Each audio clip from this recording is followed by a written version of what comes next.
I had to take some time to think about this. Who is the Polestar 2 built for? In some brands like the Porsche 911, the Jeep Wrangler, it has an identity.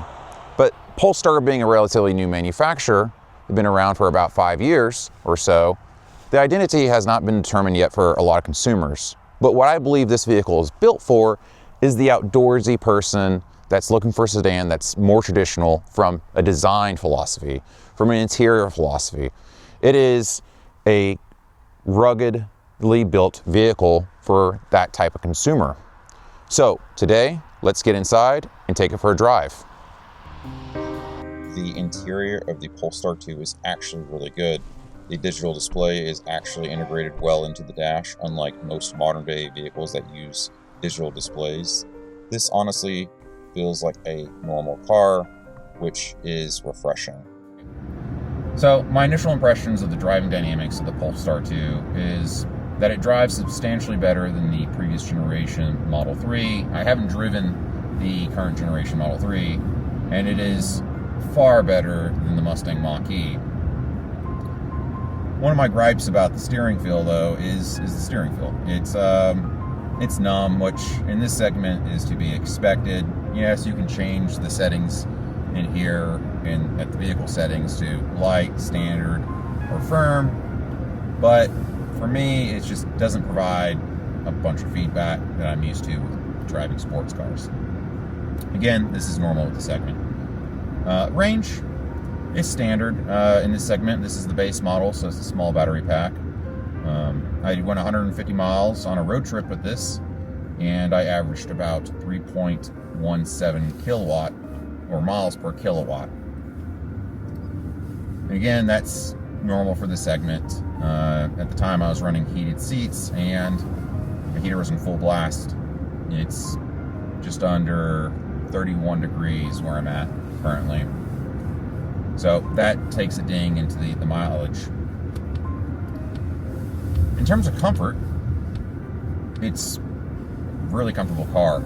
Normally in a 150 mile road trip, I have to adjust the seat, get out, I'm just fidgeting, my back, but I find these seats to be quite good. I can sit in them for long periods of time without having to make any adjustments. Maybe it's the fact I had to keep the seat on, but I was very comfortable on this last road trip. One of my gripes about the interior, though, is this section of the center console rubs right against the knee. I have fairly long legs, so if you do as well, this might be an issue. Part of the issue that makes it worse is I like to sit close up to the dash for my height in most vehicles, so that might be part of the problem. 0 to 60 time in this is 5.3 seconds. The handling of it is good. This base model has standard springs and shocks on it. It's a little stiff, in my opinion, on some of these back roads, but on the highway, it's quite pleasant.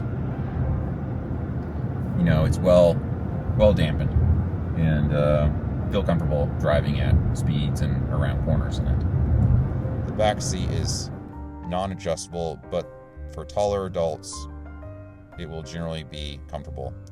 Storage for this segment is quite good at 14.4 cubic feet with the seats up and 13.87 cubic feet with the seats down, meaning you can fit a single large mountain bike inside pretty easily.